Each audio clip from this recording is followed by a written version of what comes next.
কাতলা মাছের মাথার টক করবো। লবণ হলুদ মাখিয়ে নিয়েছি, মাছের মাথাটা কেটে টুকরো টুকরো করে নিয়েছি।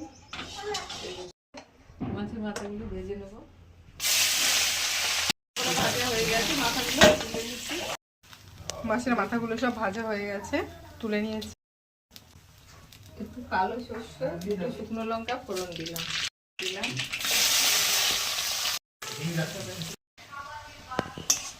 পেঁয়াজগুলো ভাজা হয়ে গেছে, টমেটোগুলো দিয়ে দিলাম।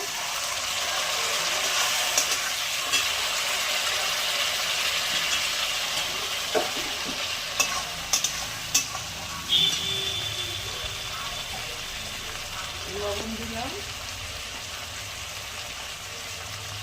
হলুদ দিলাম,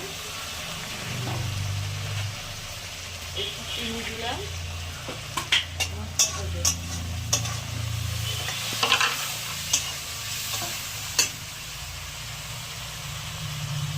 মশলাটা দিয়ে দিলাম, লঙ্কা, ধনে, জিরে, আদা বাটা। এটা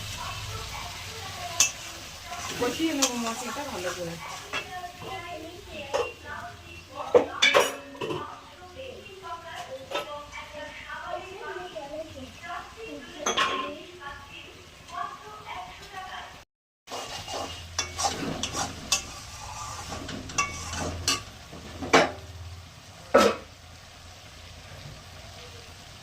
তেঁতুল দিলাম, টমেটো একটু টক হবে না ভালো।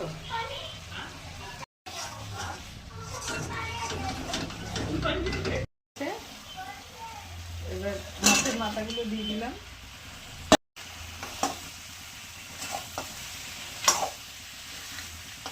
তেঁতুলটা দিলাম টক হওয়ার জন্য। আপনারা যদি বেশি টক পছন্দ না করেন তাহলে টমেটো দিয়েই করবেন। আমরা টক পছন্দ করি, আমরা সব কিছুই ভালো খাই। এবার জল দিয়ে দিলাম। নামানোর আগে একটু ধনেপাতা দিয়ে নামিয়ে নেব।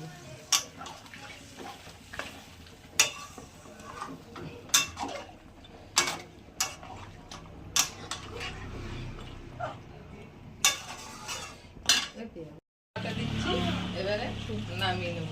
আর একটুখানি জলটা শুকাবে, নামিয়ে নেব। কাতলা মাছের মাথা টক, রুই মাছেও হবে। আমি কাতলা মাছের মাথা দিয়ে করলাম। কাতলা মাছের মাথাটা ছিল। ভিডিওটা ভালো লাগলে লাইক কমেন্ট অবশ্যই।